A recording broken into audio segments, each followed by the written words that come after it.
Olá, sou o Willer Matias, seja bem-vindo ao nosso canal Criacionismo. Eu venho através desse vídeo apresentar para você Criacionismo em 7 minutos a respeito desse tema, no princípio. Quando as Escrituras Sagradas em Gênesis, no capítulo 1, verso 1, diz: No princípio criou Deus os céus e a terra. Esse termo aí, no princípio, Bereshit. O que as Escrituras Sagradas têm a dizer sobre isso? O que verdadeiramente significa de fato? Eu fiz uma pesquisa em várias versões para me ver a quantidade de vezes é apresentado esse termo. Na versão Almeida Corrigida Fiel, cita 102 vezes. Não houve remoção em relação à comparação original. Já na Almeida Revisada Impressa, apresenta 96 vezes e foi removido em comparação à Corrigida Fiel, 6 citação. Na Almeida Revisada Atualizada, foi citado 88 vezes e foi removido em comparação à versão fiel, 14 citação. E na Almeida Atualizada, é citada apenas 76 vezes e em relação à corrigida fiel, foi removido 26 citação. Eu sempre uso a versão corrigida fiel, a versão King James de 1611. Até onde eu pude compreender e estudar e pesquisar, é a versão mais correta e mais fiel ao original. Em breve disponibilizarei um vídeo no canal que eu abordarei com detalhes sobre isso e você poderá tirar suas próprias conclusões, tá ok? Na descrição vou deixar o link do vídeo quando o vídeo estiver disponível. Bom, olha só que interessante. A Sagrada Escrituras, ela usa várias vezes esse termo princípio. Das 102 vezes que apresenta na versão corrigida fiel, eu separei alguns textos para a gente analisar. Em João capítulo 1, verso 1 e 2 diz: No princípio era o verbo, e o verbo estava com Deus, e o verbo era Deus. Ele estava no princípio com Deus. Aqui o termo no princípio é usado para enfatizar o sentido de um posicionamento de Cristo no tempo. Se a gente vai em Marcos capítulo 1, verso 1, princípio do Evangelho de Jesus Cristo, o Filho de Deus, aqui já apresenta para nós o início de registros. Em Mateus capítulo 24, verso 8 diz: Porém todas as coisas são os princípios da dores. Aqui já tem uma íntima relação com o início de um fato. Em Apocalipse capítulo 22, verso 13 diz: Eu sou o alfa e o ômega, o primeiro e o último, o princípio e o fim. Aqui tem uma íntima relação com primazia. Jeremias capítulo 26, verso 1 diz: No princípio do reinado de Joaquim. Aqui já tem uma íntima relação de início de domínio. Se a gente vai em Salmo 111, verso 10, o temor do Senhor é o princípio da sabedoria. Aqui tem uma íntima relação ao início da instrução, do saber. Se a gente vai em Hebreus capítulo 6, verso 1, por isso, deixando os princípios elementares da doutrina de Cristo, aqui já tem uma íntima relação a início de doutrina, início de aprendizagem. Se a gente vai ali em Deuteronômio capítulo 11, verso 12, aqui apresenta para nós, e desde o princípio até o fim do ano, aqui apresenta para nós uma íntima relação com o período de tempo. Bom, e o que os dicionários têm a dizer sobre isso, né? Eu fui pesquisar no dicionário secular só para me ter a noção do que eles falam. Segundo o dicionário Aurélio, o termo princípio significa um verbo principiar, ou começo, início, dar início, princípio dos tempos, início de uma ação ou processo. Já segundo o dicionário bíblico de Wycliffe, diz o seguinte, que a palavra princípio aparece em Gênesis capítulo 1, verso 1 e em João capítulo 1, verso 1.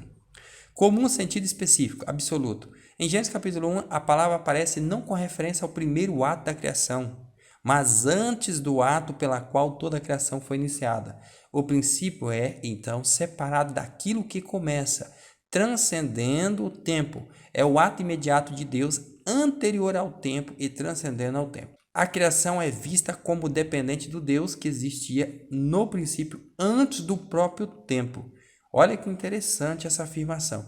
Então, pelo que eu compreendi aqui, dá a entender de que o termo no princípio não tem nada a ver com o começo, mas dá-se a entender um sentido, né, de um posicionamento de Deus antes do princípio de tudo, antes do começo, antes do início do princípio. Traz a afirmação num sentido de um contexto anterior ao princípio da criação, antes do início da criação. Pelo que pude compreender aqui, pelo dicionário Wycliffe, ele traz-nos uma ideia da seguinte forma, de que esse termo no princípio, ele tem íntima relação a um contexto antes do início da criação. Segundo a Bíblia King James, de 1611, de Shudo Roman, na página 6, traz para a gente uma afirmação fantástica que nos dá mais compreensão sobre o assunto.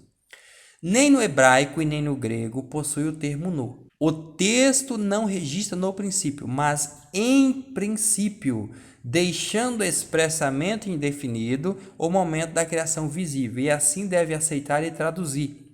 Enquanto há insistentes vozes a favor da inclusão do inexistente artigo no contexto original da versão, né, das Escrituras Sagradas, ele está falando, outros tradutores vão mais além e acham que mesmo inserindo o artigo definido no, a frase parece flutuar no ar e o leitor sente que algo mais deve ser adicionado para lhe dizer de qual princípio se trata e traduzem no início de tudo, tentando fixar o momento exato de todo o princípio ali da criação. Super interessante aqui essa afirmação, foi baseado na crítica textual da Bíblia Hebraica de Etov, na página 69, nota 98. Eu tenho esse livro na versão em PDF, fui confirmar e lá de fato apresenta com detalhes mais sobre esse assunto. Olha que interessante que a Bíblia King James 611 traz para gente, que nem o termo no existe no original, é em princípio. E esse termo em, ele enfatiza de que o termo princípio, né, se refere a um contexto antes da criação. E olha que referência fantástica que eu vou apresentar para vocês aqui, o livro Gênesis 1 e 2, A Mão de Deus na Criação, segundo a visão de um teólogo e cientista, Adalto Lourenço. Olha o que ele fala. A primeira fase da Bíblia define a origem dos 3 elementos básicos principais, os quais a ciência trabalha: o tempo, o espaço e matéria. Veja na ordem. No princípio, tem uma íntima relação com o tempo. Deus criou os céus e espaço, e a terra, a matéria.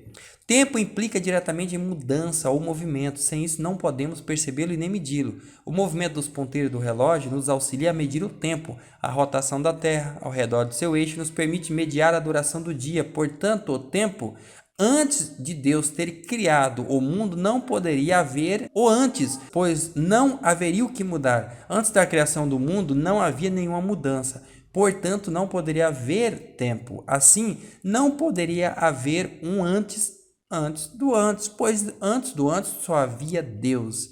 Ele nunca surgiu, nem foi criado, mas o tempo sim. Olha que interessante. Então esse termo no princípio está errado. O termo tem que ser em princípio, dando a entender com clareza um momento antes da criação, um momento que nem tempo existia, não se contava o tempo, porque Deus é atemporal. Se a gente for aqui em 2 Pedro, capítulo 3, verso 8, lá diz que Deus não é afetado pelo tempo, mas uma coisa, amados, que vocês não devem esquecer é que para o Senhor um dia é como 1000 anos como um dia, ou seja, não faz diferença, porque Deus está além do tempo, ele é atemporal. E Malaquias 3,6 apresenta para nós que Deus não muda, porque eu sou o Senhor, não mudo. E Tiago 1,17 lá diz que Deus não há variação. E Isaías 48,12 diz que Deus é o mesmo. Nós, seres humanos, somos afetados pelo tempo, nós envelhecemos, mas Deus, em Hebreus 13,8, é o mesmo ontem, hoje e eternamente, tá ok? Bom, e eu vou ficando por aqui, espero que você tenha gostado desse vídeo. Se você gostou, curta, compartilhe, marque o sininho para ser notificado dos vídeos posteriores e deixe também na descrição o seu comentário, tá ok? Esse vídeo aqui passou um pouquinho dos 7 minutos, mas foi por um bom motivo, que o tema realmente era muito bom, tá bom?